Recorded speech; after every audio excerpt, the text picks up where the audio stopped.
लेखक सम्मेलन के दूसरे दिन आप सभी का हार्दिक स्वागत है। कल यह कार्यक्रम बहुत ही सफलतापूर्वक हम लोगों ने आयोजित किया, जिसमें उद्घाटन सत्र के अलावा विचार विमर्श के सत्र, कहानी पाठ और कविता पाठ के सत्र थे।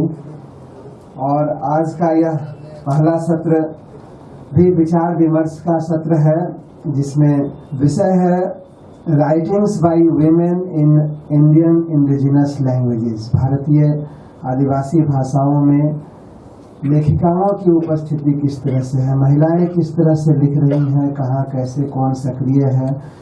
तो इस विषय पर जो है यह सत्र आयोजित है और इसकी अध्यक्षता कर रही हैं प्रतिष्ठित आदिवासी लेखिका उषा किरण आतराम जी। मैं उनसे अनुरोध करूंगा कि वे मंच पर आ जाएं। आप देख रहे हैं कि जो पैनलिस्ट है उसको हमने अलग अलग क्षेत्र से रखने की कोशिश की है, नॉर्थ ईस्ट से, दक्षिण से, अलग अलग जगहों से। तो उम्मीद करते हैं कि हम लोग पूरे भारत को कवर कर पाएंगे, पूरे भारत की बात हो पाएगी। शुरुआत करने के लिए मैं आमंत्रित कर रहा हूं, सबसे पहले चूंकि पूरब की तरफ से सूरज उगता है तो पूर्वोत्तर क्षेत्र से ही चूंकि भूटिया जी को आमंत्रित कर रहा हूं। मुझे जो विषय दिया गया है वो आदिवासी महिला रचनाकार पूर्वोत्तर के विषय संदर्भ में है। मैं आप सभी का हार्दिक अभिनंदन स्वागत करती हूँ। और मैंने जो आलेख अपना तैयार किया है उसमें कई नाम शायद छूट गए हो। और जैसे कि हम जानते हैं पूर्वोत्तर में बहुत कुछ लिखा जा रहा है और अपनी क्षेत्रीय बोलियों में लगातार लोग सक्रिय हैं, उसका अनुवाद का अभाव मिलता है। इसीलिए मैं जो पेपर आपके सामने रख रही हूँ, शायद हो सकता है कि बहुत सारे लोगों के नाम छूट गए हो, उसके लिए मैं पहले से क्षमा प्रार्थी हूँ। पूर्वोत्तर का आदिवासी स्वर और उसका साहित्यिक सृजन तथा कथित भारतीय मुख्यधारा से कुछ भिन्न लगता है। इसका मूल कारण उनका अपने मूल आदिम स्वर, जीवन शैली और सोच का अक्षुण्ण रहना है। पूर्वोत्तर के प्रांतों में ईसाईयत और बौद्ध धर्म का प्रभाव है, परंतु इसके बावजूद भी अपनी आदिवासियत को बचाए रखने की जिद उनमें दिखाई पड़ती है। उनका लोक साहित्य शौर्य गाथाओं से भरा पड़ा है। पूर्वोत्तर पर यदा कदा ऐसा आक्षेप लगता है कि पूर्वोत्तर का विद्रोही नेतृत्व ईसाइयों के प्रभाव में अंग्रेजों की मदद करना चाहता था। यह अतार्किक एवं अनुचित है। वे अपनी अलग पहचान चाहते हैं, उसके पीछे मूल कारण भारतीय संस्कृति की गैर बराबरी की सामाजिक व्यवस्था उन्हें मंजूर नहीं है। पूर्वोत्तर भारत के विभिन्न राज्यों में आदिवासी लेखन का स्वर अंग्रेजी या वहाँ की क्षेत्रीय बोलियों में है। वर्तमान समय में हिंदी भाषा में यह प्रयोग बहुत ही सारगर्भित ढंग से दिखाई पड़ती है। पूर्वोत्तर में बिखरे हुए आदिवासियत को अपनी रचनाओं द्वारा देश दुनिया में पहुंचाने की कोशिश उनके द्वारा लगातार हो रही है। पूर्वोत्तर के महत्वपूर्ण रचनाकारों में ममंगई, तेमसुलाआव, स्टेरेंकी, मालसामी Jacob, Vijaya सावियान, Mona Lisa चंकीजा, Joram Nabam, यालाम, Jamuna बिनीतादर, minimum लागू, नागना निनी लुआलांग, इशे जोनमा, मित्र पुखन, जानवी बरुआ, जेनिस पेरियट आदि अनेक लेखक इसमें सम्मिलित हैं और मैं क्षमा प्रार्थी हूँ। कई लोग यहाँ नजर आ रहे हैं और जरूर ये लेखकों का ही समुदाय यहाँ इकट्ठा है, तो कई नाम छूट गए, मैं बहुत बहुत क्षमा चाहती हूँ। ममंगई का संबंध अरुणाचल प्रदेश से है। वे आदि समुदाय से संबंधित है। पूर्वोत्तर के साहित्य के विषय में ये जानकारी प्राप्त होती है कि आदिवासी साहित्य या आदिवासी भाषा में जो आदि जनजातीय भाषा है उसमें आधुनिक साहित्य की खूब प्रचुरता देखने को मिलती है। ममंगई ने अंग्रेजी भाषा साहित्य में एक बड़ा मुकाम अर्जित की है। लेखन में प्रतिबद्ध ममंगई ने अपनी सिविल सर्विस की नौकरी छोड़कर भी लेखन के क्षेत्र को अपना समय दिया है।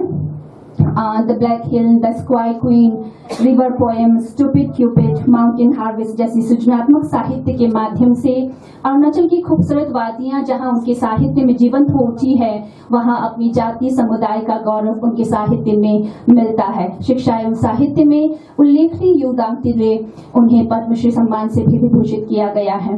पूर्वोत्तर के अंग्रेजी साहित्यकारों में तेमसुला आवजी का भी साहित्यिक जीवन बहुत समृद्ध एवं वैविध्यमय दिखाई देता है। नागालैंड की आओ समुदाय से जुड़ी हैं तेमसुला आओ जी। वे भी पद्मश्री से सम्मानित हैं, पेशे से प्राध्यापक हैं, नेहरू के प्रोफेसर पद से वे सेवानिवृत्त हैं। साहित्य की विभिन्न विधाओं में वे लेखन कार्य करती हैं और लेबनम फॉर माई हेड, जिसका प्रकाशन 2009 में हुआ था, इस कहानी संग्रह के लिए उन्हें साहित्य अकादमी पुरस्कार से भी सम्मानित किया गया था। उन्होंने आओ समुदाय की जो मौखिक ओरेचर परंपरा है उसको पुस्तक की शक्ल देने की लगातार चेष्टा की है। उनकी कविताओं की मूल विषय वस्तु से अपने समुदाय से जुड़े मित्र, उनकी जातीय एवं सांस्कृतिक अस्मिता की चिंता के साथ इसके प्रति दृष्टि व्यक्त हुई है। उनकी कई कविताओं में महिला मुखर होकर उस मर्द से शादी करने को इच्छुक है जो उनकी जातीय संस्कृति से जुड़ी हुई है। बाजारवादी प्रवृत्ति से युक्त महत्वाकांक्षी मर्द से स्त्री बिहानी से साफ इनकार करती हैं। यहाँ बात इस बात की तरफ भी हम संकेत कर सकते हैं कि संस्कृतियों को हस्तांतरित करने में स्त्रियों की बड़ी भूमिका होती है।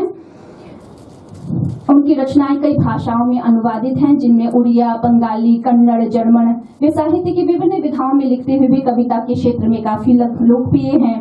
कई कविता संग्रह उनके प्रकाशित हैं, जिनमें महत्वपूर्ण समय का है sir ma'am songs that try to say, songs of many moods, songs book of songs जैसे अनेक रचनाएं उनकी प्रकाशित हैं। उन्होंने छोटी छोटी कहानियां भी लिखी हैं। These Hills Calls home stories from war zone, इसकी कहानियां नागा विद्रोह पर केंद्रित है। उसके विध्वंस को उन्होंने रेखांकित इसमें किया है।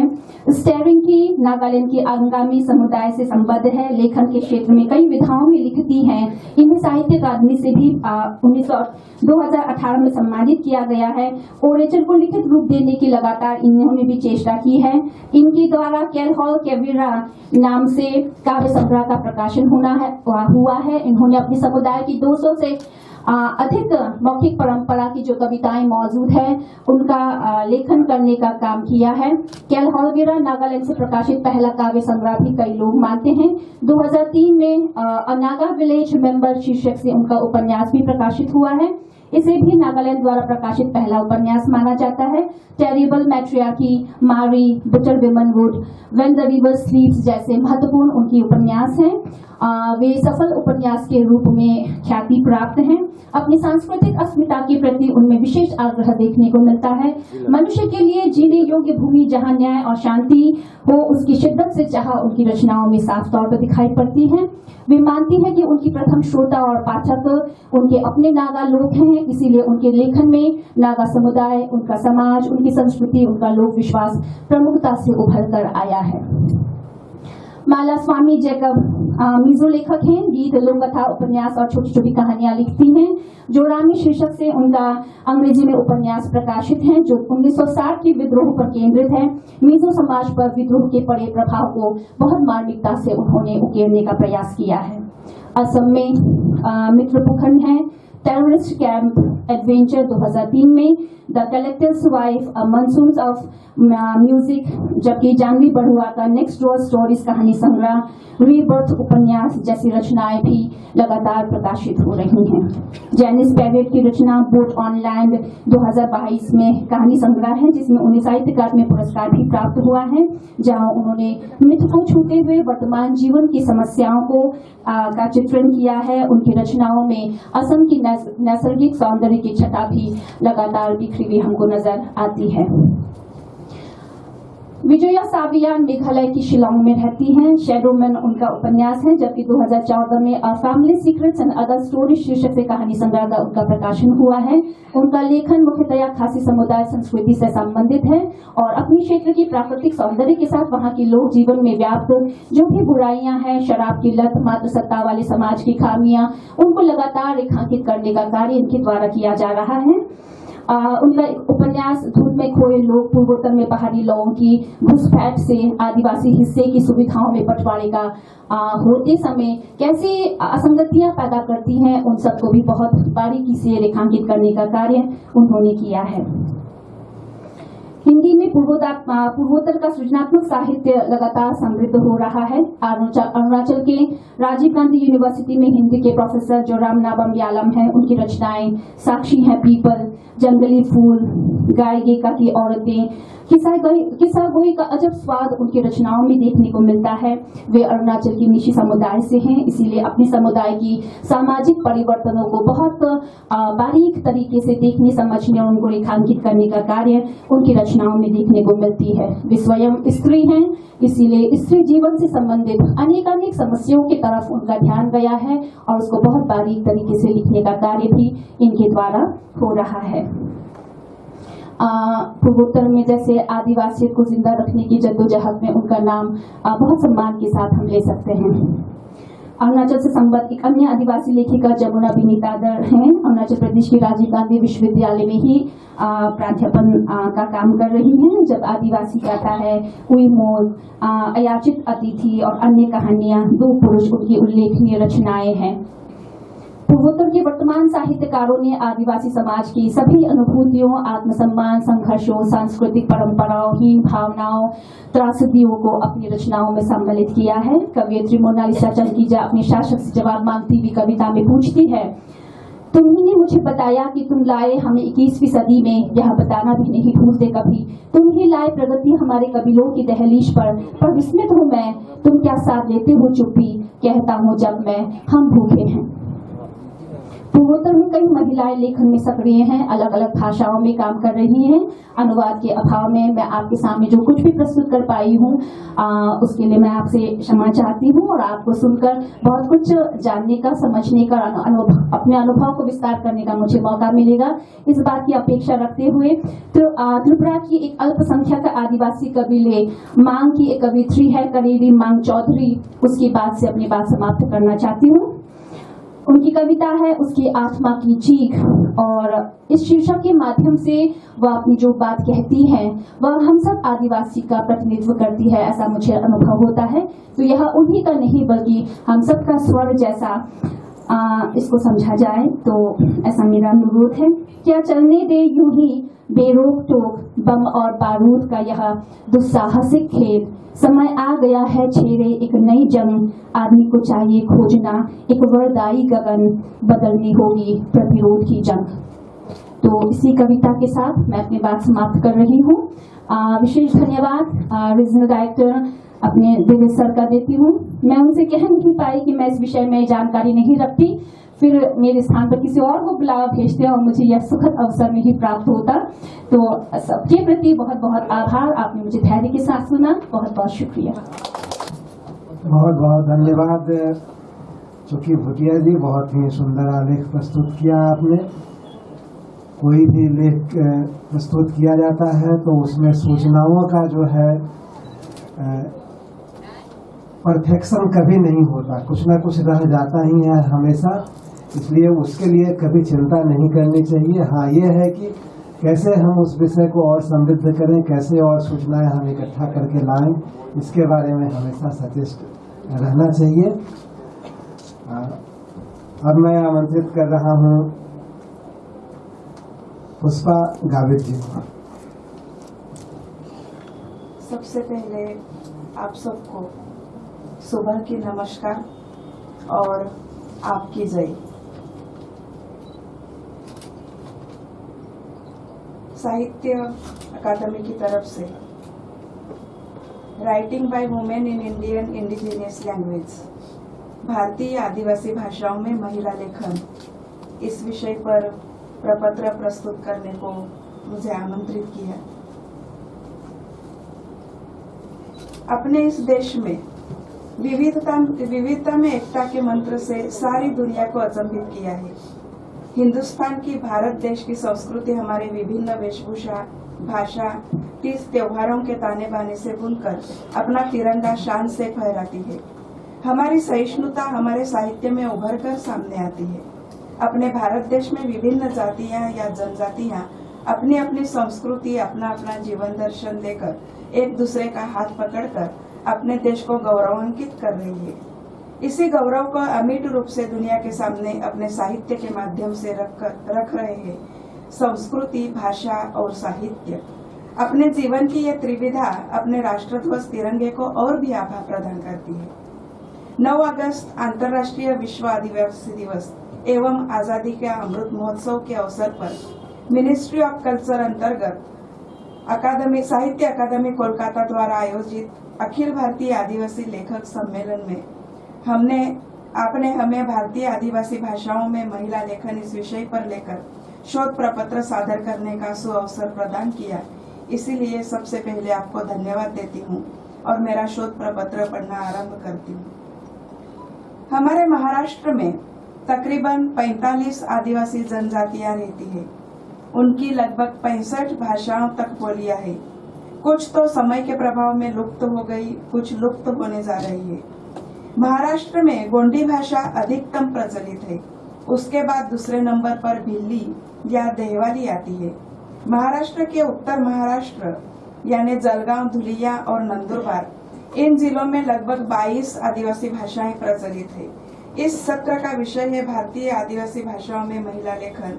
इसी विषय के अंतर्गत मैं महाराष्ट्र में बोली जाने वाली आदिवासी बोली भाषाओं में लेखन करने वाली जो महिला लेखिकाएं हैं, उनका परामर्श लेकर वो बोलियां और उनका साहित्य का परिचय आपसे करवा रही हूँ, ताकि महाराष्ट्र की आदिवासी बोली भाषाओं को भी आप जान सको। इसी प्रयोजन से महाराष्ट्र की आदिवासी भाषाओं में महिला लेखन आपके सामने प्रस्तुत है। समस्त ज्ञानी प्रबुद्ध जन हो, आदिवासी महिलाएं कुछ लिखती नहीं है, खासकर अपनी निज भाषा में यह कहना सरासर नासमझी है। आदिवासी लोकगीतों को संजोकर उनको ग्रंथ रूप में लाने का प्रयास जारी है। जानी मानी अंतर्राष्ट्रीय स्तर पर ख्याति प्राप्त लेखिकाएं अपने भारत में मौजूद है। आदरणीय वंदना टेटेजी, निर्मला पुत्तूर, सरिता बड़ाइक आदि महिलाएं लेखकों ने अपनी मातृभाषाओं के साथ साथ हिंदी में भी और अंग्रेजी में भी लेखन किया है। उनका नाम तो सभी को ज्ञात है, लेकिन हमारे महाराष्ट्र के नजूबाई गावित का नाम भी उतने ही आदर से लिया जाता है। नजूबाई गावित का जन्म 10 फरवरी 1950 को साक्री तहसील में बोडरीपाड़ा नामक छोटे से आदिवासी गांव में एक भूमिहीन परिवार में हुआ। जैसे तैसे 4 वर्ग तक पढ़ी नजूबाई जीवन की बहुत ही संघर्षमय और विपदाओं से भरा था। सामाजिक कार्यकर्ताओं के सामने वो आई। भूमिहीनों का न्याय दिलाने को उनका बड़ा योगदान रहा। उन्होंने आदौर तृष्णा नामक उपन्यासात्मक आत्मकथाएं लिखी है। अपनी भाषा का संयुक्तिक प्रयोग करके दी डॉटर ऑफ महाराष्ट्र में उनका नाम भी शामिल है। भीवा फरारी, आजादी के जंग में अपना सब कुछ न्यौछावर करने वाला एक पात्र उन्होंने अपने इस उपन्यास में उजागर किया है।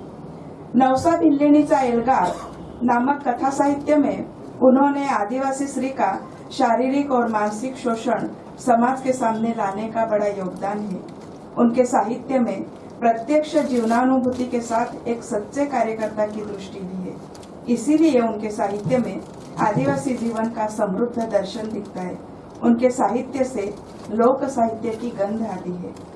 आदिवासी स्त्री को समाज में जो महत्व है उसको दर्शाते हुए नजूबाई गावित मातृसत्ता की तरफ ध्यान आकर्षित करती है। खुद को मातृसत्ताक व्यवस्था को आगे ले जाने का सौभाग्य प्राप्त हुआ, इसका अभिमान उनके साहित्य में जगह जगह बिखरा हुआ मिलता है।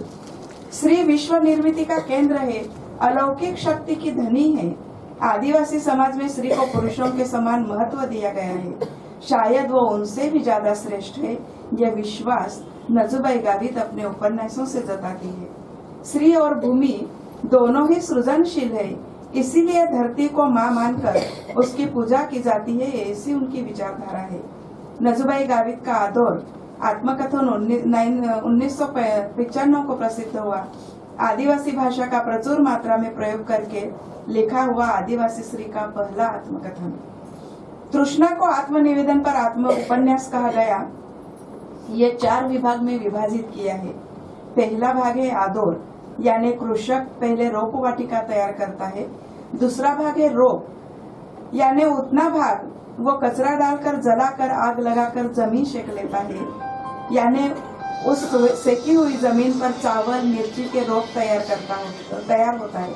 तीसरा भाग रोपाई, तैयार किए हुए रोप खेत में लगाना, और चौथा भाग कोराड़ी। खेत में आना जाना, इस तरह से कृषक की 4 संज्ञाओं को उन्होंने मानवीय जीवन के 4 अवस्थाओं को जोड़ा दिया है। अपनी इस आत्मकथा का सूत्र आदिवासी लोक कथा में श्री फूलों की लोक कथा से जोड़ दिया है। उनकी दूसरी साहित्य निर्मित भीवा फरारी ऐतिहासिक उपन्यास है। जब तक अंग्रेजों के विरुद्ध आवाज उठाना पड़ा, विद्रोह करना पड़ा, तब सबसे पहले आदिवासी आगे आए। फिर भी उनकी उपेक्षा हुई है, यही जताते हुए उन्होंने भीवा फरारी को जन्म दिया। उनकी तीसरी पुस्तक 7 कथाओं को कथा संग्रह से नवाजी गई है। भिल्लौसा भिल्लेने का एल्गार नाम से प्रसिद्ध हुआ। इन कथाओं में आदिवासियों को जीने के लिए जो संघर्ष करना पड़ता है, उस कथा बीज को पिरोया है। सभी श्रमिक महिलाओं को स्त्री सत्ता के लिए विद्रोह करो, एल्गार करो, अपना सामर्थ्य, अपनी अलौकिक शक्ति को एक करो, ऐसी उलाहना देने की ये 7 कथाएं हैं।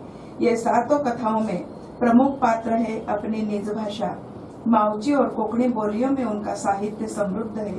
तृष्णा का हिंदी में अनुवाद हाल ही में डॉक्टर जयश्री गावित इन्होंने किया है। हमारे महाराष्ट्र की दूसरी लेखिका है जो सर्वदूर तक पहुंची हुई है और हमारे आज के इस विचारधारा की अध्यक्षा उषा किरण जी आत्राम।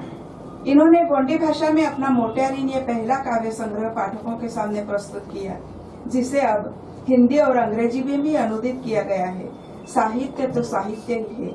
आप किसी भी भाषा में लिखो, आपके विचार, आपकी भावनाएं अगर स्पष्ट हो और सही शब्दों में वो कागज पर आती हो, तो हर किसी के मन तक तो वो पहुंच ही जाती है। उनका पहला काव्य संग्रह मोटियारीन गोंड समुदाय की संस्कृति को लेकर पाठकों के सामने आया।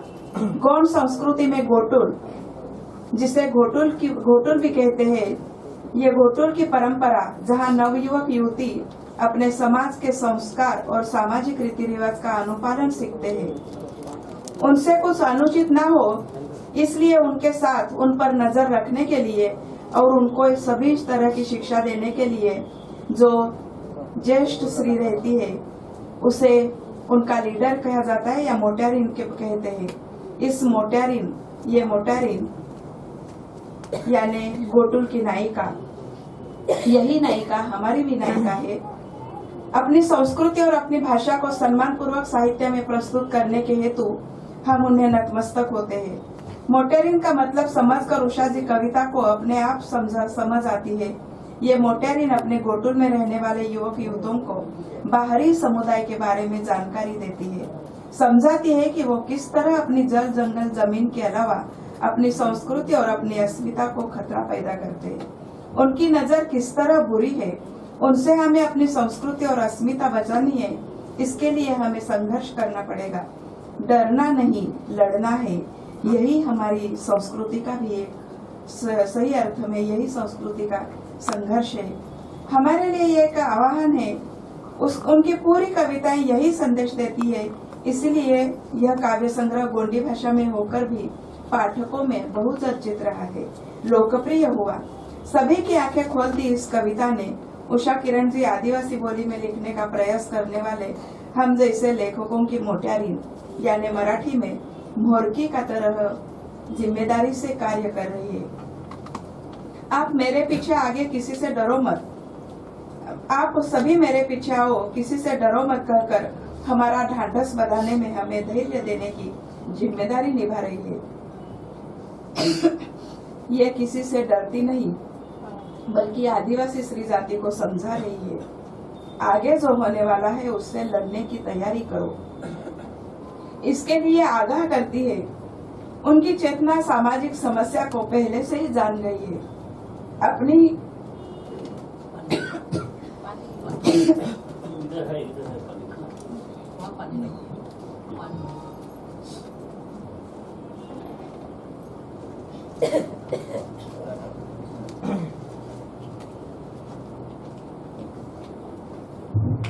उनकी चेतना सामाजिक समस्या को पहले से ही जान गई है। अपनी इंगा गजरा दोहताना बेरो आयो, इस गोंडी भाषा की कविता में वो कहती है, निवारंट कड़कने नना सुरतान जुग जुगता पत्ते वाली शिकारी उंडे तड़ाकीत परोता कड़े माता हिंदान इंगाही ताजोग घूम घूम कंद वितांग नीवा जिंगी उंगी उंदी लड़याता मरियान। अब बालों में गजरा बांधने का समय नहीं है। तेरे दो आंखों में मैंने देखा युगों से धधकती ज्वाला और हृदय के ऊपर जख्मों का सिलसिला। अभी ताजी धधकती सुलगती ज्वाला तेरी जिंदगी एक रणांगण। इसी कविता में वो आगे कहती है, वजयार नरकातून फिरते इरसी नाडीता सूर्यार दिसना भिले, काली रात की गोद से कल का सूरज नहीं दिखेगा। इसी मोटैरिन में उनकी बहुत ही लोकप्रिय कविता है। उसे उद्घृत किए बिना उषा किरण जी के मोटैरिन का परिचय अधूरा है। सांगवारी नाकून उंदी तेहा अमोट बचमन तिरदान लजे मायवालगे। ए सखी सखी मुझे बता, हम कब तक ऐसे शर्माते रहेंगे। चौराहों पर चोर रास्ते पर छुप कर शस्त्र लिए बैठे हैं मक्तेदार, उन्हीं के हाथों से शस्त्र हम छीन लेंगे। और जलता सूरज किसके लिए रुकता क्या, पूर्व से पश्चिम की तरफ से वक्त जाते वक्त रोता क्या। फिर हम क्यों रोएंगे, क्यों हम डरेंगे, हम रास्ते चौराहे पर मशाल जलाएंगे। आगे वो कहती है, मैं सब सखियों को मोर्चा में लेके चलूंगी, सबके पल्लों में सूरज बांधूंगी। आदिवासी साहित्य अकादमी की तरफ से आदिवासी लेखकों का ये सम्मेलन जो आयोजित किया गया है, उसमें एक बहुत ही प्यारे से विषय पर आपने एक नई दृष्टि से लिखने का मुझे जी प्रेरणा दी है, जो प्रोत्साहन दिया है। और यही नया सूरज पल्लू में बांधकर हम सारी लेखिकाएं जो अपने भारतीय मातृभाषा में लिखना चाहती है, वो नया सूरज जलाएंगे, नया सूरज लाएंगे। और इसी क्रांति का बीज साहित्य अकादमी कोलकाता ने हम भारतीय आदिवासी लेखकों में भी बोया है। इसके लिए आप सबको धन्यवाद। धन्यवाद पुष्पा जी, बहुत सुंदर आलेख संक्षेप में। और अब मैं आमंत्रित कर रहा हूं धन्या वेंगचेरी जी को।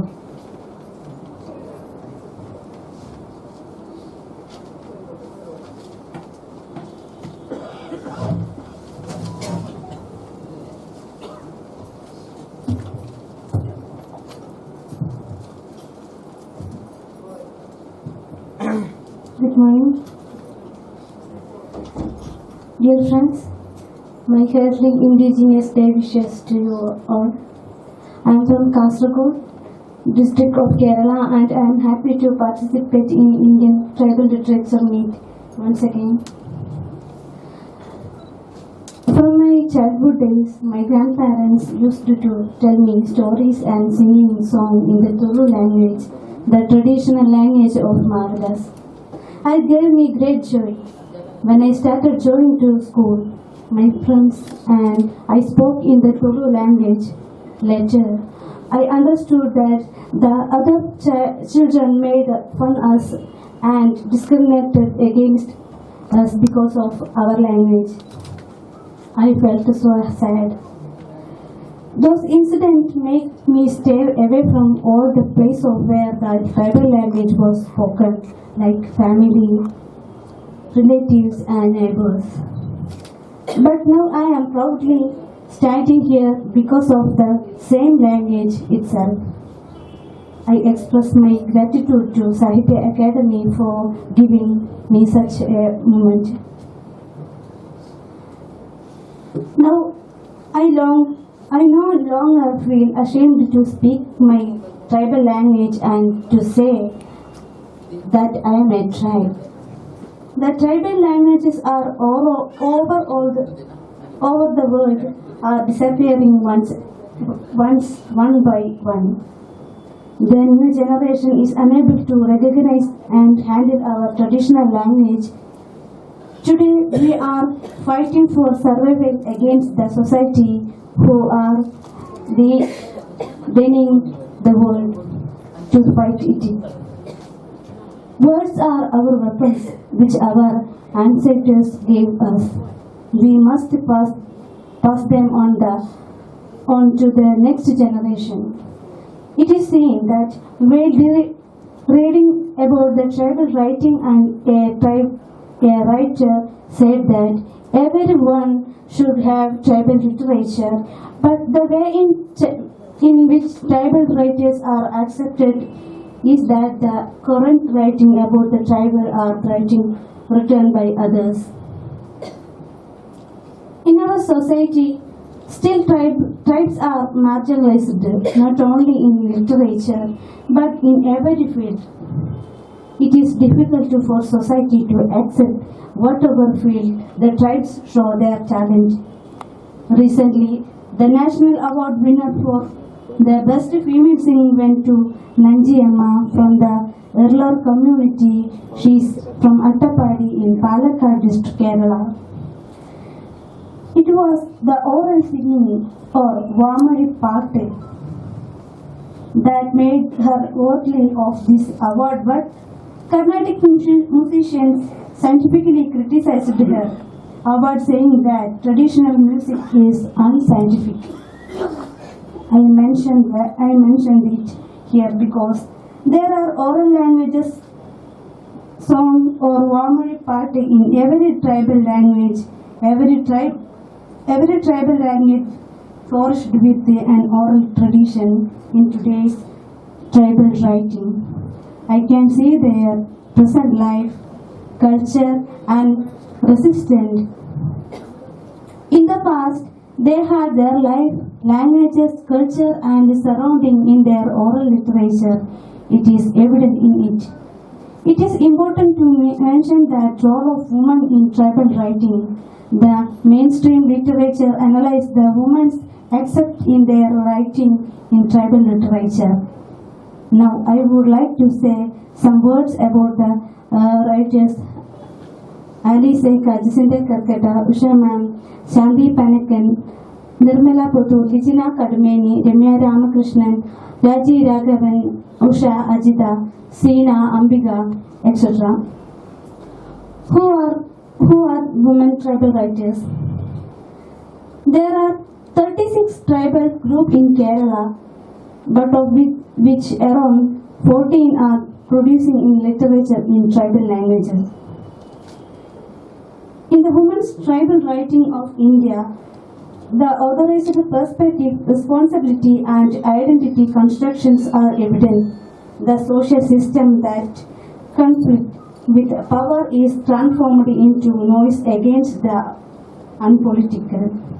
Every woman's writing is born with a sense of identity.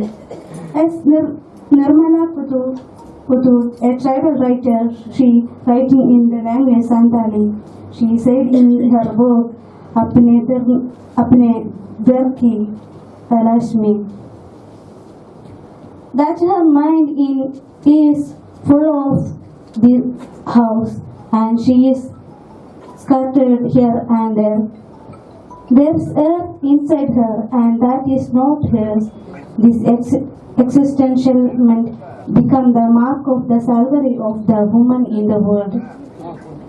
The encouragement of modern man on the land and resources of the tribe has changed the way of the tribes. It made them landless people. Jacinta Karkata is a poet and freelance journalist belonging to an Orone Adivasi community. The poem of Jacinta Karkata, it shows us how to strong up to the tribal culture and their resistance without much detailing. I will sing those lines to you. The wait. They are waiting for us to become civilized, while we are waiting for them to turn human. The poem convinces us about the exploitation of human resources. Lijina Kadmeni is a tribal writer from Malavetua community in Kasaragod district, Kerala. She says that landless people are living even today, except in the law like forest right, working from someone's mercy and walking to government office for a piece of land. She is talking about the landless through her poem Pattaya Kadalasu. The tribes are aware of the being displaced from their land. There is a discrimination based on the caste and gender which exists in the tribes itself. The woman's writings are the transcription of this intense experience. As I said earlier about the exploitation of land and resources of tribes. The other side of that is the modern man exploitation of tribal women. I am talking about the subject in the concept of Kerala. There is a poem written by Shanti Panakan, white child of a black child from Panya community in Wayanad, Kerala. Has a long history of sexual violence against tribal women. Those incidents created name for Kerala Abhivivahadaraya Ammamar, which means unmarried mothers. This sacrificing of tribal women based on the caste, color, gender is so painful. The words black and white symbolize the two types of people in human society. Sushila, Sama, Jacinta, Shanti, Vijina, Ramya, Usha Ma'am, Ambika are all the various who come forward to fight their own languages. Vandana Ma'am and Usha Ma'am present here are those who have strengthened the Adivasi women writing with their presence, powerful writing and innovation, and it is become of the limitation of my knowledge that their rewriting cannot be mentioned. I would like to mention the name of Alice Eka here and Pushpama. I know that this paper is not completed. Tribal people have their own concept and views. Along with the tribal identity, writing of tribal women are their indigenous culture, resistance and commitment. Dear friends, I conclude my words by reading one of my poems translated into English, Ashwini Rajiv. The dress of a dried fish. Saying, that is teacher today. Teacher took chalk and went scribbling in the wall, like the verb come and went, the sound of the pages turning. Like a sapling of wild jasmine standing closely carrying firewood, A, E, and O. But it was not there. When I place my eyes in the book feet on either side, bring my firefly eyes everywhere like stone of a fire hearth, A, E, and U. Every time when a teacher watches, I made flutters like a crab, leaping out of them. Then, when reached near home, young and on the way, with a Peter Pan in the lamp and fagot on the head. In the bench of wood, my A, E, and U being the dress of the baby trifish. Thank you.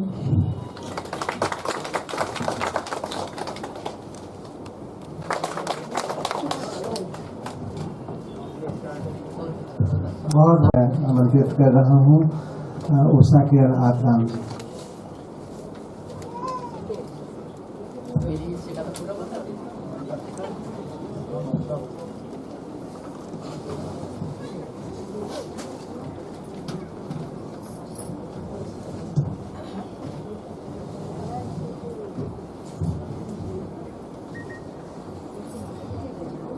उपस्थित सभी मेरे सगा साथियों, भाई बहनों, सभी को निक्को सकाड़े सेवा जोहार, नमस्कार, आपकी जय हो।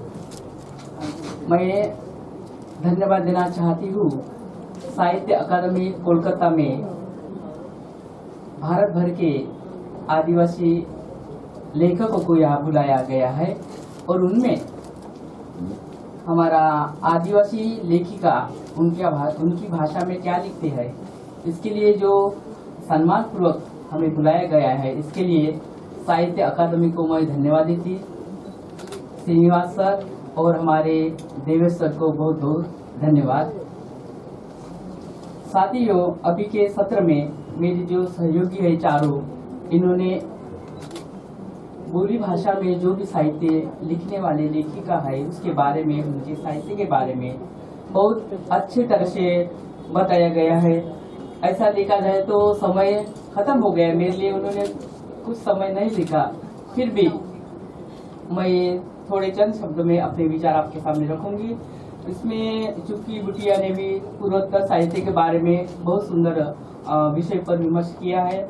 इसके बाद पुष्पा गावित ने भी महाराष्ट्र की गोंडी भाषा में लिखने वाले साहित्यकार भी हिंदी भाषा में लिखने वाले साहित्यकार के बारे में अच्छी तरह से बताया है। अभी हमारी वंदना दीदी ने तो पूरी साहित्यकार जो भी लेखिका है कैसी लिखती है, किस तरह लिखना चाहिए और क्या आना चाहिए, इसके बारे में उन्होंने बहुत सुंदर तरह से आपके सामने अपने विचार रखे हैं। और दान्या ने भी अपनी बात जो है उनके भाषा संस्कृति के बारे में उन्होंने भी अच्छी तरह से बताया है। हर एक ने अपनी जो बोली है, अपनी सभ्यता है, अपनी रूढ़ी परंपरा है, रीतियाँ है, इसके बारे में और अपने साहित्य में क्या होना चाहिए इसके बारे में सभी ने बताया है। इन साथियों को भी धन्यवाद देती। और अगला मेरा जो है मैं थोड़े चंद शब्दों में बोलूंगी, मुझे भी बोलना था लेकिन समय कम है। फिर भी साथियों, भारतीय आदिवासी भाषाओं में महिला लेखन, इस विषय पर अपने विचार रखते हुए मैं कहूंगी कि आदिवासी जो समाज है, यहाँ का मूल निवासी, यहाँ भारत देश का वो मालिक है। और इस मालिक ने जब धरती के ऊपर जब जन्म लिया तो सबसे पहले जो भी बोली है, भाषा है, उन्होंने बनाया है। इसीलिए आर्य आगमन के पूर्व की जो भी बोलियां हैं, वो बोली के, वो भाषा के निर्माता, भाषा शास्त्री हमारे गण व्यवस्था के, हमारे समूह व्यवस्था के यहाँ के आदिवासी मूलवासी है। भले हमको बोलते हैं कि आदिवासी का साहित्य है वो लिखित नहीं है, उसका कोई प्रमाण नहीं है, लेकिन मुझे ये कहना है कि हमारे जो आदिवासी समुदाय में जो भी लोक साहित्य है, लोक साहित्य का अमूल ऐसा भंडार है। उसमें कहानियां है, गीत है, शादी के गीत है, यानी मृत्यु के गीत है, जन्म के गीत है, उत्सव के गीत है, और इतने सारे गीत और कहानियां गाथाएं है, और इतना सुंदर भंडार है। उसमें जो भी लिखा है वो असल है, वो किसी से लिया हुआ नहीं है। क्योंकि जो साहित्य बाद में आया, जो भाषा बाद में आए, वो तो बात की है, लेकिन सभी भाषा के जन्मदाता हम है। सभी भाषा का साहित्य का जन्म देने वाले भाषा शास्त्री हम लोग है। तो हमारा साहित्य इतना असल है। फिर जो लोक कथा है, लोक गाथा है, उसमें जो हमारे सामाजिक जीवन का, हमारे संस्कृति का, भाषा, रूढ़ी, प्रथा, परंपरा, निसर्ग, मातृ पूजा, सभी का जो उसमें प्रतिबिंब है, वो हमारा सच्चा साहित्य है। फिर लिखित नहीं तो क्या होगा? ये जो है इतना सारा भंडार, इसको साहित्य नहीं बोलेंगे, इसको साहित्य नहीं कहेंगे। ये हमारा भंडार जो है, ये हमारा साहित्य है। और इस साहित्य को हम अभी लिखेंगे।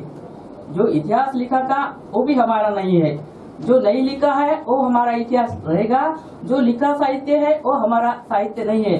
जो नहीं लिखा जाएगा वो हम लिखेंगे, हमारा साहित्य, और वो हमारा साहित्य रहेगा। और अपनी बोली में हम लिखेंगे, उसमें हमारी सभ्यता आएंगी, हमारी बोली आएंगी, हमारे रीति रिवाज आएंगे, मातृ पूजक सत्ता जो है, धरती पूजा आएंगी, निसर्ग पूजा जो भी है, सभी हम खुले मन से लिखेंगे। हम किसी के दिए हुए अंजुली से पानी नहीं पिएंगे। हमारा खुद का स्वाभिमान है, हमारे खुद की भाषा है, हमारे खुद के प्रतीक है, हमारे खुद का मौखिक साहित्य है, सभी हमारे पास है। हम गरीब दुबले पतले नहीं है, हम कमजोर नहीं है। इसलिए हमारा साहित्य भी आगे आने के लिए बहुत जरूरत है, और आप सब करेंगे। अभी बात आती है कि भारतीय भाषाओं में, आदिवासी भाषाओं में महिला का योगदान। प्राचीन काल में जैसा मैं गौड़ समुदाय की हूँ, गौड़ समुदाय में ऐसा कहा जाता है लोकगीतों में और कहानी में कि इस धरती पर पहली जो माता है वो है सुकमा पेरी और पिता है आदि पेरियर। हमारे माँ और बाप सुकमा पेरी ने हमको जो जन्म दिया और आगे आगे जो वंश वृद्धि हो गया, मानव निर्मित हो गया, इसलिए सुकमा पेरी और आदि पेरियर ये हमारे पूर्वज माँ बाप है। बाकी सभ्यता में बोलते कि हाथ पांव कान से नाक से हो गया, लेकिन सुकमा पेरी बोलते कि नहीं। हमारे लोकगीत में क्या बोलते हैं कि पहलर पाटा बोना आयो, पहलर पाटा बोना आयो, पहलर पाटा सुकमा आयो, पहलर पाटा बोना आयो, पहलर पाटा सुकमा पेरी आयो। यानी इस धरती पर किसने पहला गीत गाया? तो इस धरती पर सुकमा पेरी माँ ने पहला गीत गाया। दूसरा गीत है कि पहले पाटा बोना आयो, पहले पाटा लिंगो आयो, डाका राजा को। यानी इस धरती पर पहली बार जो गीत गाया, पहली बार जो भाषा निर्माण किया वो लिंगो ने किया है। जो आदिकाल का महापुरुष जो हो गया उसने भाषा निर्माण होने के बाद उस भाषा को अच्छा स्वरूप दिया। और उस भाषा का निर्माण कैसा हुआ? वो सुकमा पेरी और लिंगो बाबा क्या बोलता कि खड़ंग गड़ंग गड़ंग गड़ंग गड़ंग, यानी डुमरू की जो आवाज है और आवाज ध्वनि से हमारी भाषा बनी है। गोंडी भाषा में ऐसा कहा जाता है कि गोंडी भाषा पूर्णता या ट्राइबल की जो भी बोली भाषा है उसमें वो बोली भाषा निसर्ग की बोली भाषा है। जैसा गोंडी भाषा है, गोंडी भाषा के सभी शब्द यानी निसर्ग के है, यानी पशु पंक्षी की आवाज है, पेड़ों की आवाज है, झरनों की आवाज है, बिजली की गड़गड़ाहट है और जोर से आए हुए जो भी ध्वनि है, उन सभी के आवाज से जो शब्द लिए हैं हमारे लोगों ने ना, उनके वो शब्द लेकर भाषा बनी है। जैसा गोंडी भाषा में कहते कि पिरवांतोर पिरवांतोर पिरवांतोर, यानी पानी आ रहा पानी आ रहा। ये जो शब्द है वैसा जो पंछी बोलता है हमारे, एक मेरे घर के पास जंगल में एक पंछी बोलता है सुबह पिरवांतोर पिरवांतोर, यानी पानी आ रहा पानी आ रहा। तो सही में वही शब्द हमारे गोंडी में बोलते हैं हम, पानी आ रहा पानी आ रहा। दूसरा एक पक्षी बोलता है आको काको आको काको, तो वो आको काको जो शब्द है वही गोंडी में है। माँ की जो माँ है उसको हम काको बोलते और आको माँ का जो पिताजी है उसको आको बोलते। यानी जैसे पशु पक्षी के जो शब्द है वही लिए है, उसमें कोई संदेह नहीं। ऐसे कितने सारे शब्द है जो पूरा के पूरा निसर्ग से लिए हुए हैं और उनसे हमारी भाषा बनी है। फिर हमारी भाषा कितनी असल है, कितनी प्रथम भाषा है, शुद्ध है बिल्कुल। जैसा चांदी चमकती है ऐसी हमारी भाषा, उसमें जो प्रतीक है, उसमें उपमाएं है, उसमें जो भी है, जो सौंदर्य है, वो सौंदर्य इतना सुंदर है। एक गीत में हमारी तरुणी भी बोलती है पहले के जमाने में कि मरका मरा वारुण वातारे वारुण वातारे वारुण वातारे अली श्रृंगार डोरी वातारे वातारे रेला रेला रेला रेला रेला रेला रे। वो प्रियकर तो बोलती कि आम तो आम लगे है, हवा के साथ झूम रहे हैं, मैं भी जवान हो गई लेकिन तू नहीं, मैं किसके साथ फिर नाचू रेला में आऊ। नहीं, ऐसी जो लोकगीत है वो पूरा जो शब्द है निसर्ग के उसके शब्द लेकर ये भाषा बनी है। तो इस तरह से प्राचीन काल में ये सभी महिलाओं ने लिया है। हमारे फिलॉसफी बोलते कि माँ ने सिखाए मातृभाषा, माँ ने सिखाए गीत है, माँ ने सब शिक्षा दीक्षा सभी माँ ने किया है। इसलिए प्राचीन इतिहास में महिलाओं का पहला योगदान लिया है। मध्यकाल में भी कितनी सारे हमारी बहादुर महिलाएं हो गई, ताड़का हो गई, शूर्पणखा हो गई, बमलेश्वरी हो गई, दंतेवाड़ी हो गई और बमलाई हो गई, समलाई हो गई, शूर्पणखा हो गई। ये सब हमारी ये मातृशक्तियां थी, क्योंकि प्राचीन काल में यहाँ मातृसत्ता थी और मातृसत्ता मातृ पूजक हमारी सभ्यता है। इसीलिए भारत के जितने भी देवता है जहाँ जहाँ नाम बदल के जो है आज भी, वो हमारी समाज सेविका है। क्योंकि हमारे गुण फिलॉसफी में या आदिवासी बाकी की समुदाय में जो माँ को सम्मान पूर्वक मातृ पूजा करके मातृ सम्मान करते, वो समाज सेविका होती है, हमारे देवी नहीं है। देवी शब्द हमारे फिलॉसफी में, हमारे शब्दकोश में नहीं है। पाप पुण्य ये शब्द भी नहीं है।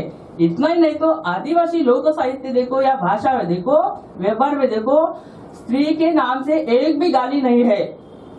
जैसा मैं मराठी में लिखती हूँ उसमें बोलते तुझा मायेची, गाली देती है, यानी तुम्हारे माँ की, या बाकी शब्द में भी ऐसे माँ को गाली, यानी औरत को गाली देते, तुम्हारा बाप का घर है क्या, तुम्हारे माँ के घर से लाया है क्या, यानी औरत को इतना बेइज्जत करने वाली, जो उसको नीचे दिखाने का काम करती, उसको दुय्यम दर्जा देने का काम करती। लेकिन गोंडी सभ्यता में हमारे बिल्कुल नहीं, एक भी गाली नहीं है। हमने 4 साल गोंडी शब्दकोश हमने बनाया, 10 स्टेट के लोगों ने, लेकिन हमको ये शब्द ही नहीं मिलते थे।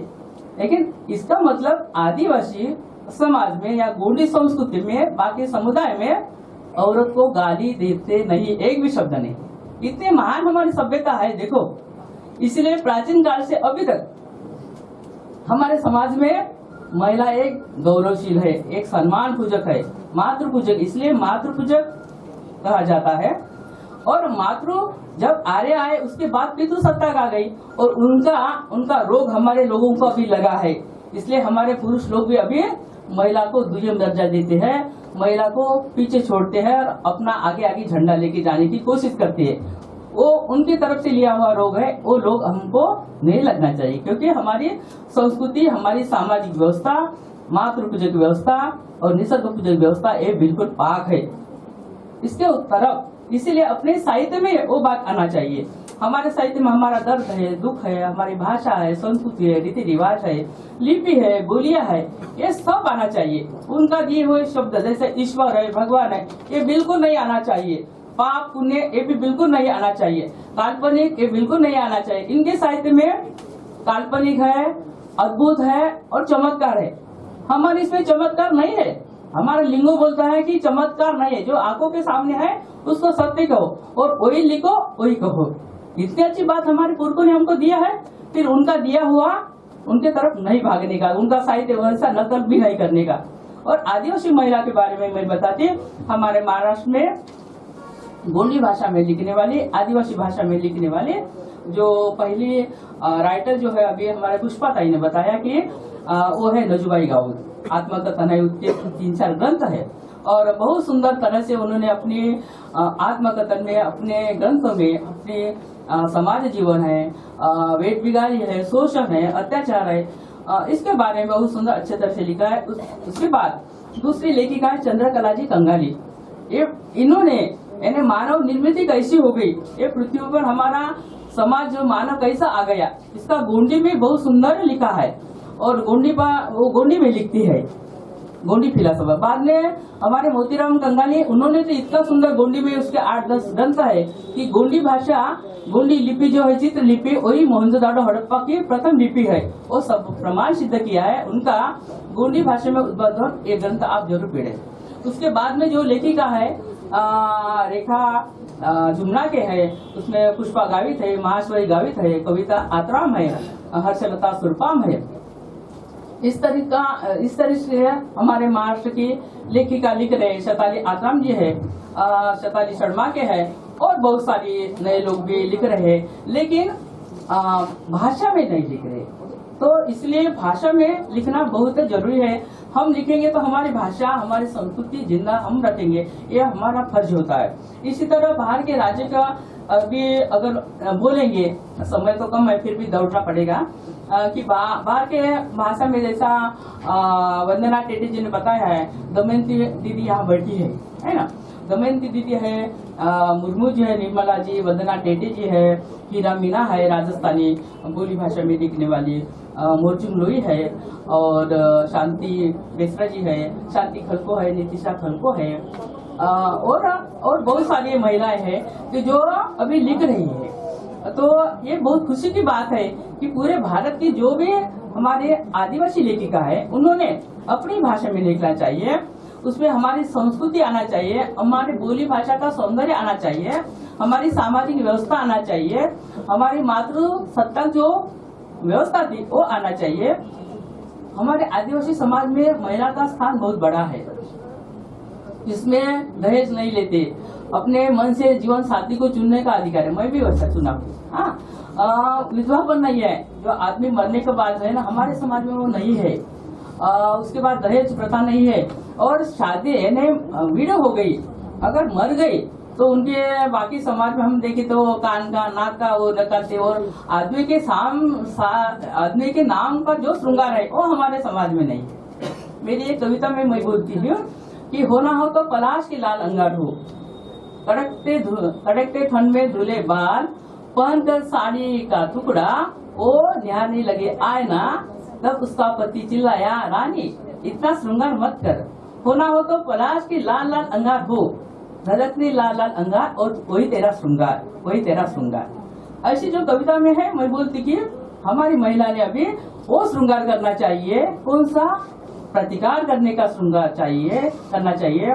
हमारे जो अत्याचार हो रहे, शोषण हो रहे, उसके ऊपर हम सबल होकर उसका संघर्ष करना चाहिए।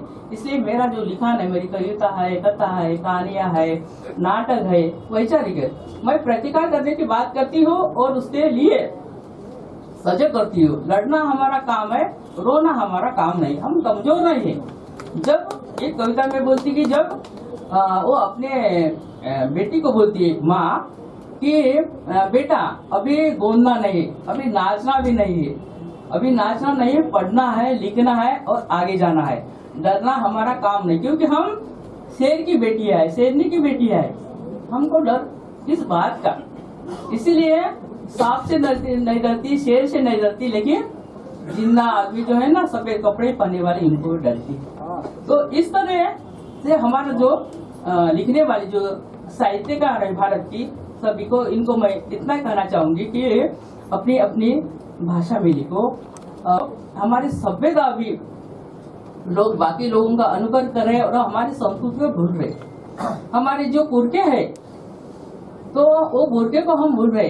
हमारे जो बहादुर वीरांगना हो गए, रानी दुर्गावती हो गई, रानी हीराई हो गई, मैनावती हो गई, करुणावती हो गई, तारावती हो गई, कितनी बहादुर महिला है। लेकिन हमारे महिला के बारे में लिखने वाले जो भी लोग हैं, उन्होंने हमारा इतिहास दफना दिया है, कोई नहीं लिखते। और सुभद्रा कुमारी चौहान का उदाहरण मैं देती हूँ, जबलपुर में रहती है। रानी दुर्गावती का जो महल है वो पत्थर पर खड़ा है आज भी, लेकिन उसके बारे में उसने नहीं लिखा, वो शहर में रहती। लेकिन क्या खूब लड़ी हो मर्दानी झांसी वाली थी, मुख बोला के मुंह से सुनी हुई एक कहानी थी, बम बोला के मुख से सुनी हुई एक कहानी थी, क्या खूब लड़ी मर्दानी झांसी वाली। अरे वो झांसी वाली तो भाग गई थी और वहाँ तो झलकर ही भाई लड़ी है ना। ऐसे हमारे कितनी बहादुर महिला, रानी दुर्गावती 13 युद्ध की, चंद्रपुर की रानी हीराई आत्राम जिसके मैं घर की हूँ, वो 15-17 साल में 13 युद्ध किए। इसके बारे में क्यों नहीं लिखा गया? और जो लिखा है वो झूठा इतिहास लिखा गया है। जो भी हमारे संस्कृति के बारे में लिखा है वो भी झूठा लिखा है। जैसा गोटुल के बारे में बहुत गंदा लिखा है किसी लोगों ने। वहाँ बोलते स्वैराचार है, आपने आकर देखा क्या?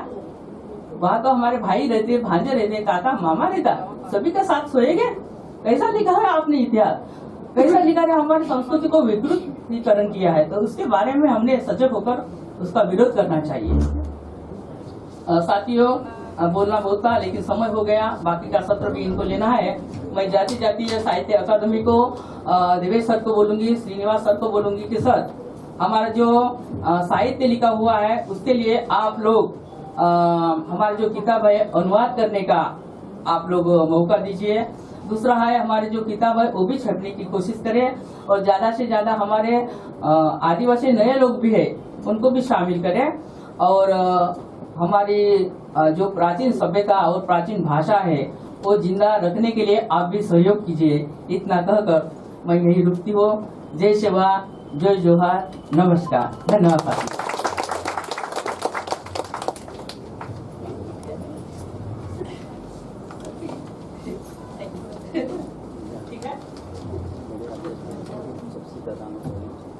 बहुत बहुत धन्यवाद उषा किरण आत्राम जी को। बहुत ही प्रेरणादायक वक्तव्य उन्होंने दिया और क्या लिखना है, कैसे लिखना है, किन चीज़ों के लिए सचेत रहना है, कैसे अपनी भाषा को आगे बढ़ाना है, साहित्य को आगे बढ़ाना है, तमाम तरह की बातें सामने आई हैं और उम्मीद करते हैं कि उस पर हम लोग अमल करेंगे। सब लोग मिल करके जो भी जहाँ भी अपने समुदाय में हैं, कैसे नए लोगों को लिखने के लिए प्रेरित करें, भाषा को पढ़ने के लिए, भाषा को बोलने के लिए प्रेरित करें। ये सब चीज़ें होनी चाहिए। अलग से एक सत्र इस पर है भाषा के संरक्षण और विकास को लेकर के, उसमें हम लोग और विस्तार से चर्चा करेंगे। और फिलहाल इस सत्र के लिए जो है मैं हमारे सभी वक्ताओं का धन्यवाद कहना चाहूँगा। और उषा जी ने एक बात कही है कि हमारे साहित्य का अनुवाद और इस तरह की चीज़ें आनी चाहिए। तो कल ही मेरी चर्चा हो रही थी हमारे सचिव महोदय से, उन्होंने कहा कि इस तरह के जो हम लोग कार्यक्रम करते हैं तो इसमें जिन लोगों की रचनाएं पढ़ी जाती हैं उन रचनाओं को आप इकट्ठा कीजिए और उसको हम लोग संकलन के रूप में लाने का प्रयास करेंगे। तो मैंने उनको कहा कि ठीक है, इस समारोह में जो लोग आए हैं उसको तो हम लोग इकट्ठा करते ही हैं।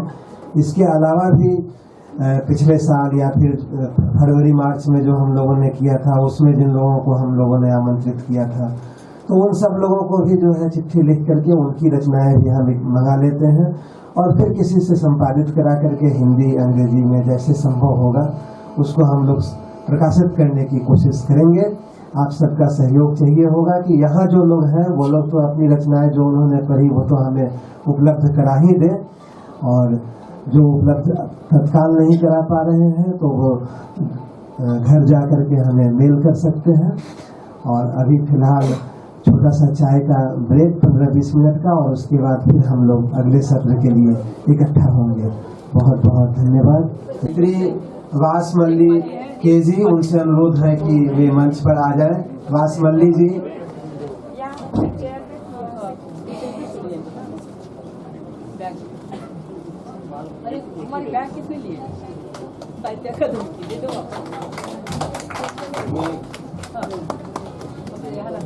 इस सत्र में भी हम कवियों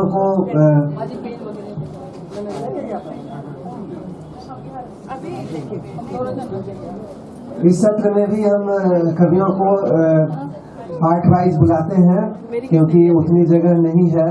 तो मैं आमंत्रित कर रहा हूँ रोशन रामदास जम्बू जी को जो कोरकू भाषा के कवि हैं, लनबन कबुई जी को जो मणिपुर से आए हैं, कबुई भाषा के कवि हैं, आनंद गोपाल हांसदा जो महाली भाषा के कवि हैं, और सलोमी एक्का जो मुंडारी भाषा की कवित्री हैं।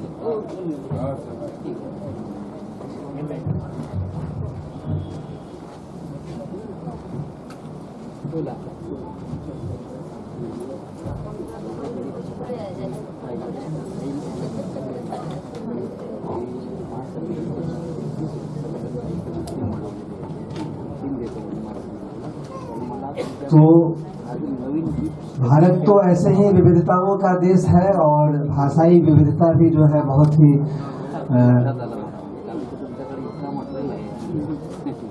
प्रसिद्ध है यहाँ की। एक कहावत ही है, कोस कोस पर पानी बदले 5 कोस पे पानी। तो ऐसे देश के हम लोग रहने वाले हैं और विभिन्न भाषाओं का सम्मान होना चाहिए। किस तरह की उन भाषाओं की स्वर ध्वनियाँ हैं उसको आप सुनेंगे, और फिर कवियों से अनुरोध होगा कि हिंदी या अंग्रेजी अनुवाद में भी अपनी कविता को रखें। तो शुरुआत कर रहे हैं रोशन रामदास जम्बू जी से जो कोरकू भाषा की कवि हैं।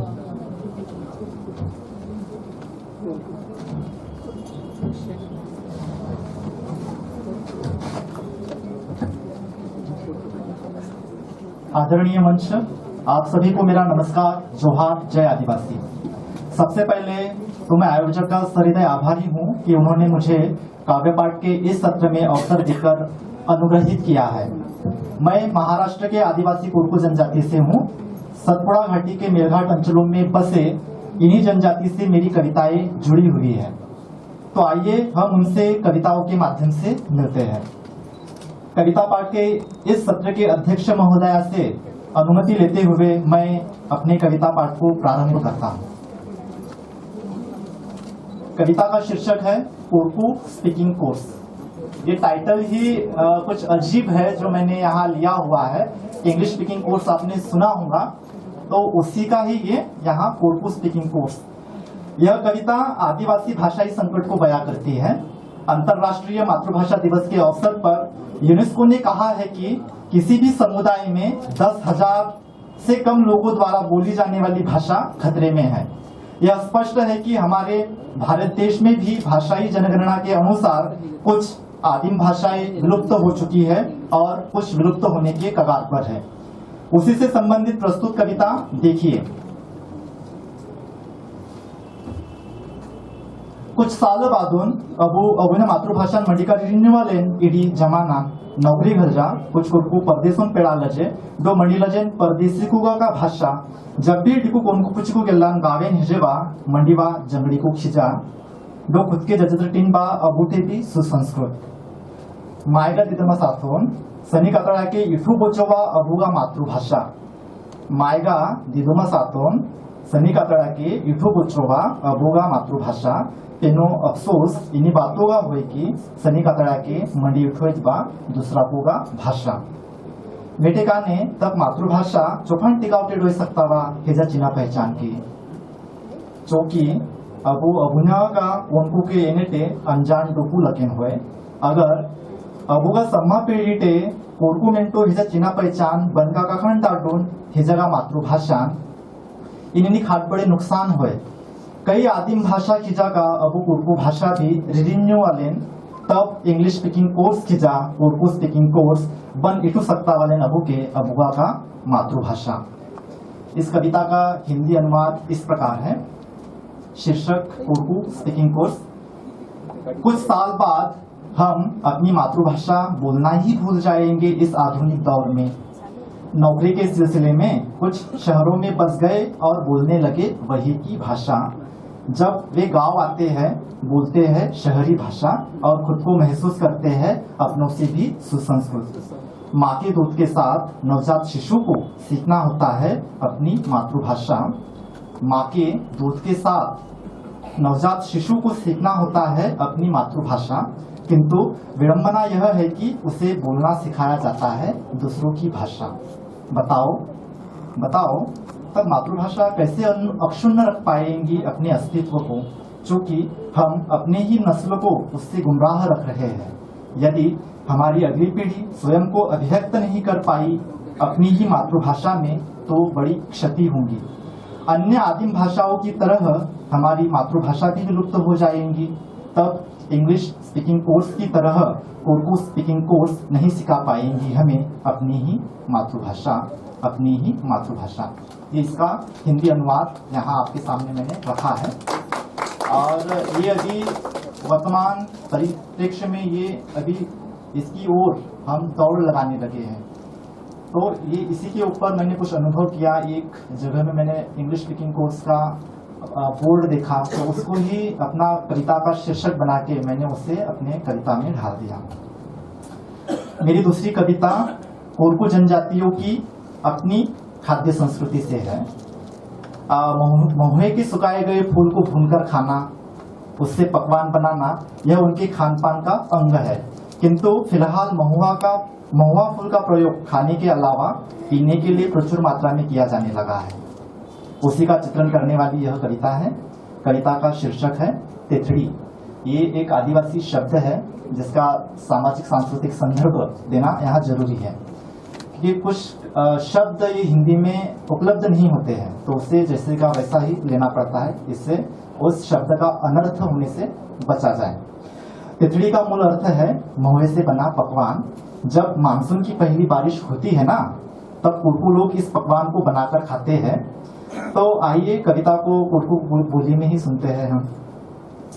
तितड़ी जिमु आजमते का चबू चटाचिटा लजुड़ा, तितड़ी जिमु आजमते का चबू चटाचिटा लजुड़ा, सनी बेरा जुना यादो ताजायुड़ा, सनी बेरा जुना यादो ताजायुड़ा, माय उड़ागा दारू में महू के लोखड़ेडा, मोगड़ीटे मुंडाएडा, किसिंगते घूमेडा, गोटा पठान डीके रिडेडा, दो गहू कुलमगिल्लान रोखाएडा, खतबदा डागा भापोन इसीनेडा, इफीन उजलान पित्रा को जिमुटे, थाड़ा नेरान घासा बुचोटे, भल्ली किडी गिल्लान आली जुजुंदा, तितड़ी गाटी लिउंडी इन आयटाइन बन रिडिंडू पेनो, महुटे हुंदाकिन चीजो जुजुम मिनकोटे निजादा नुनु मिनको डुगुलजेन देवी शीदुगा भट्टी।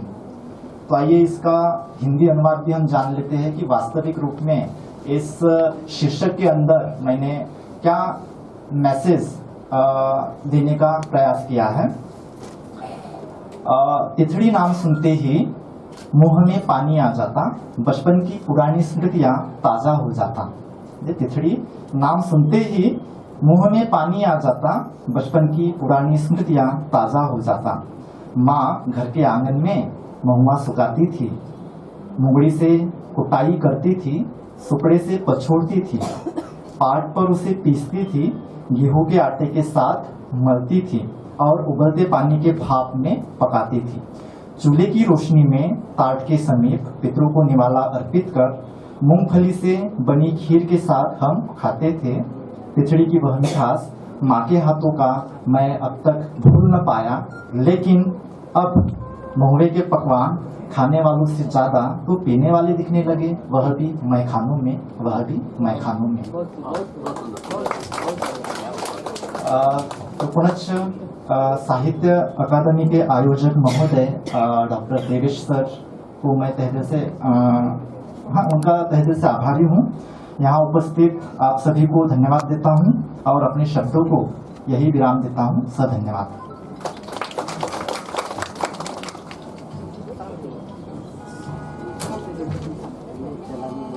धन्यवाद रोशन जी, और बहुत ही प्रभावी कविताएं आपसे सुनने को मिली। और अब मैं आमंत्रित कर रहा हूं लनबन कबुई जी को, जो कबुई आदिवासी समुदाय से आते हैं और कबुई भाषा में कविताएं लिखते हैं, मणिपुर से हैं। लनबन कबुई जी।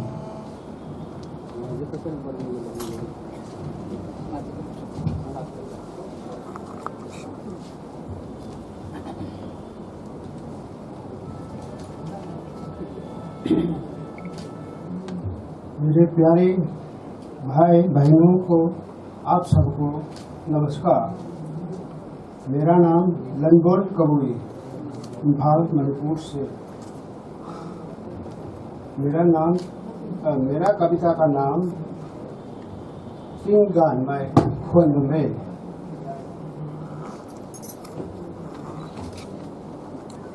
तिंगान में खुन में जिंग में जिमंग है वो जिंग रखो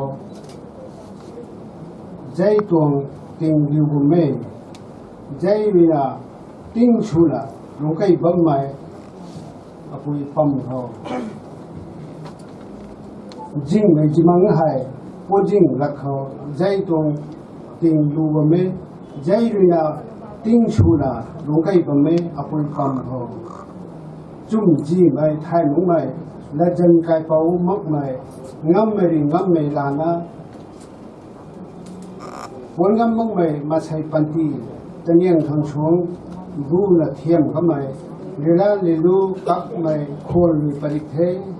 चुम जी में थाई मक में लजन काय पाऊ मक में ngâm मेरी ngâm में लाना वन ngâm मक में मसाई पंती तनियंग थंग छोंग बू न थियम कमाय लीला लीलू कप में खोल लुई परिक थे। पियन मंग में जम लुंगलिंग लुई पति थे। अदौ तैचो करिउ हौनी में है जिंग में जिंगबंग खाओ अरान दिंगा तिंगान में खुन में। पियन मंग में जम लुंगलिंग लुई पति थे। अदौ तै करिउ हौनी में है जिंग में जिंगबंग खाओ अरान दिंगा तिंगान में खुन में। इंग्लिश में अनुवाद।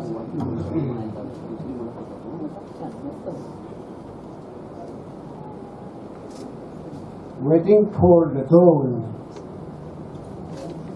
waiting for the dawn. The night is dark and woeful. The gale too is sweeping through. Rather rain, drop of blood, dripping upon our mother's lap. The night is dark and woeful. The gale too is sweeping through. Rather rain, drops of blood, dripping upon our mother's lap.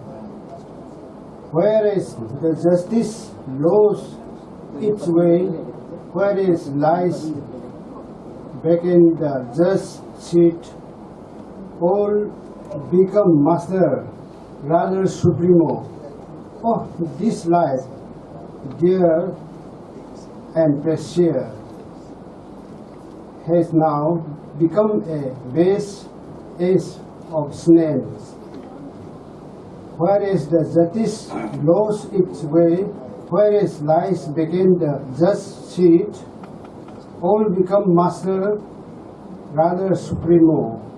Oh, this life dear and precious has now become so base as of snails. The hue and cry fill the sky.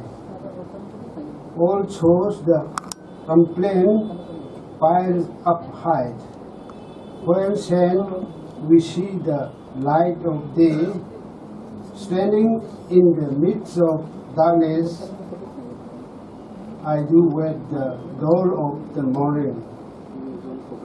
The hue and cry fill the sky. All sorts of complaints pile up high. When shall I see the light of day?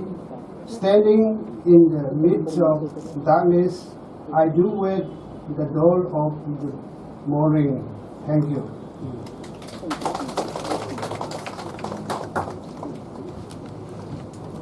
I am trying to write poem stories in my language, in my own perspective. So today I am going to recite a poem named Mahindar. Mahindar means a shepherd, a story of a shepherd, his mentality. Mahindar. Namua jom dekothe hari perai baske daka. Ora rema bulungcha ketek guhum dhiri laka. Mahindar ki indo boge. Dekothe kahini dorachur cek moj dangra gopi sarasing.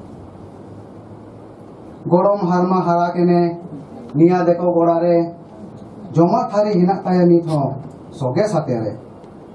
Marang gora lubut busuk soge japit langka. Ora rema hamul dumbo kanjlo bang angka. Banua enget ruhet edre banggi parho botor. Situng rabang hoida mojgi lotor thopor. Para katuri heremcha sebel dako ora rema sabak basa dak mande gondiara. Hasa latare berel da bang sebelok kana. Baskere bulungte mid jembel re urna. Roa hasore ora disa med da joroa. Maya hobor joket lopor. Dekho thek to banua. The translation of this poem is, a shepherd mentioned that he can get food from zamindars, full plate of steel rice. But in his house, salted tea and roasted wheat is stiff or hard to eat as stone. He feels comfortable as a shepherd. He wants to leave Jamindar's house. There is many pleasure, running, playing, and look after our cattle. His grandfather's grown up in that cattle house. As he has seen, his grandfather's plate is still kept in the roof, in the side of the roof. Big cattle house, huge petty straw. He is very comfortable to deep sleep. On another side, in his house, insufficient space and uncomfortable to sleep. There is no mother anger, no scold, and no study. He need not to read. In winter, summer, every season, he can enjoy as he wants. Sweet tea in broken bowl is the flavor of Jamindar's house. And in his house, there is tasteless soup made of dry leaf. Fresh underground water is becoming tasteless, but still food with salt becoming tasteful. But during disease, he reminds his house and tears fall because there is no mother's love and touch in Jamindar's house. Another poem, Gharwa Toka. It means nest of a sparrow.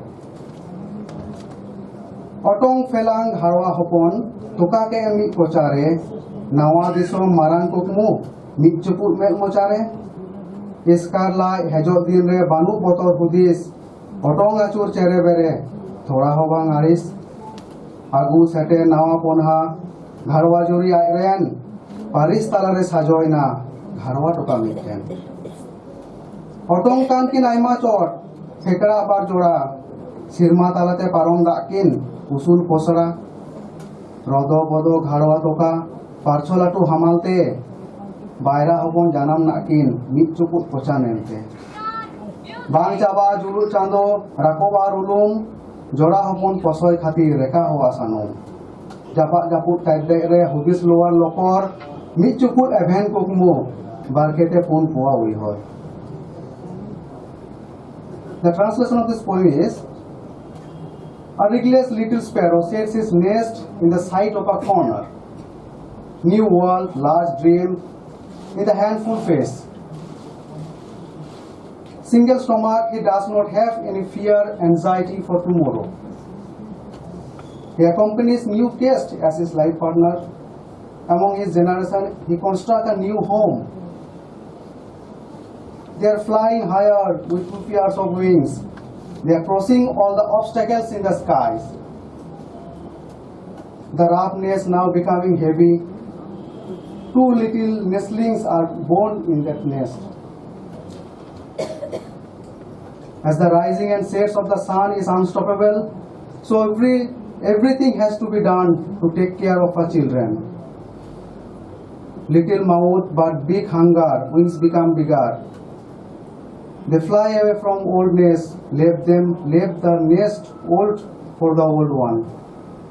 Remembering with melancholy the little glimpse of dream sprout 4 stories. Thank you. Gora.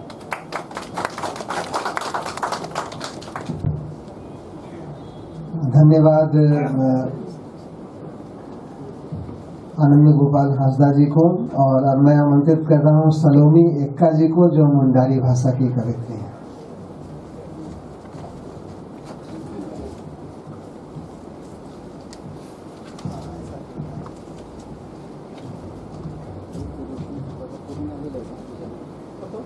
धन्यवाद संचालनकर्ता, इस कार्यक्रम के आयोजक मंडल, इस सत्र के अध्यक्ष महोदय एवं दूर दराज से आए हुए तमाम साथियों को, जमा जमी सोरेन को भी जोहार, सभी लोगों को मेरी ओर से जोहार। मैं उरांव समुदाय से हूँ, लेकिन लिखती हूँ मुंडारी में। पहले नागपुरी सादरी में गीत लिखती थी, लेकिन बाद में झारखंडी भाषा साहित्य संस्कृति अखड़ा के महासचिव श्रीमती वंदना टेटे जी के संपर्क में आने के बाद से मुंडारी में लिखना शुरू की हूँ। तो आप लोग के सामने मुंडारी कविता पेश है, डांडी हो रहा रेवा ओदे।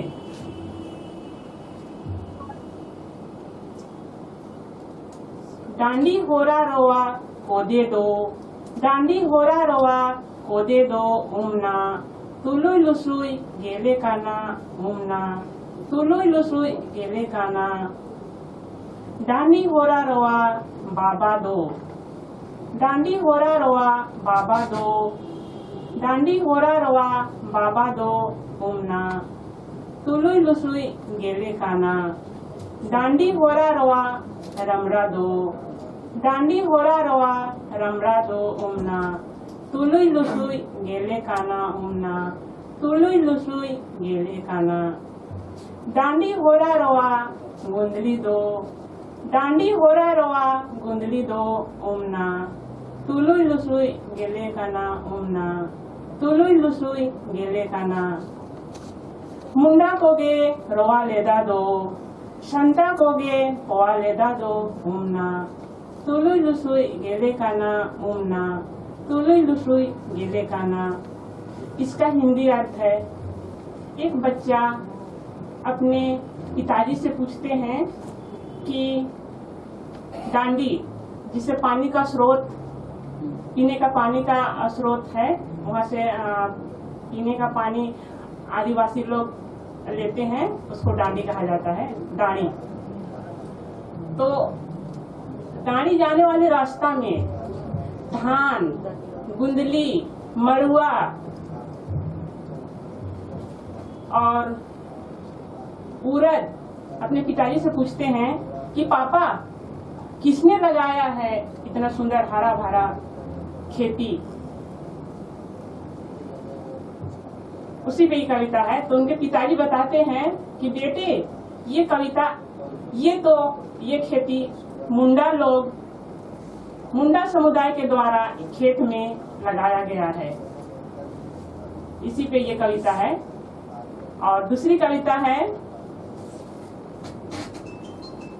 सालू सुगा। ताई के नाम सुगा रे, ताई के नाम सालू रे, सिंगी दरंग चंडू दपर, सिमी कोआसी ओती दुदगर रे, जोनम जन्म सुगा रे, पयर जन्म सालू रे, सिंगी तुरजन चंडू मुलुजन, सिमी मर्शल ओते तेते रे, हरा जन्म सुगा रे, मता जन्म सालू रे, कोरम चेतन हिविल रे, गुंगुद हिबुद हेबे हतर रे, इनुम जन्म सुगा रे, लीरे जन्म सालू रे, हाथू तला हटिया हुडा रे, होंगे बोलो वाको मेरा रे पीरिति बोलो रे। एक लड़की बची है, वो छोटी सी रहती है। उनके पिताजी उनको कहते हैं कि तुम छोटी सी थी, जब तुम पैदा हुई थी उस समय छोटी थी, और जब थोड़ा बड़ी हुई तो तुम गांव में, खेतों में, खलियान में, गांव के बीच में तुम खेलती थी, साथियों के साथ कहानी सुनती थी, गाना सुनती थी, नाचती थी। लेकिन जब तुम बड़ी हो गई, अब बड़ी हो गई तो अब तुमको, तुम्हारे लिए बर चुन रहे हैं, शादी कर दिए हैं, और वो बड़ी होती है शादी कर देते हैं। ये कहानी का हिंदी है। और हम मुंडारी में, क्योंकि पहले मैं सादरी में गाना लिखती थी, गाती थी, तो चाहूंगी मतलब मुंडारी में गाना आप लोग सुनाऊं।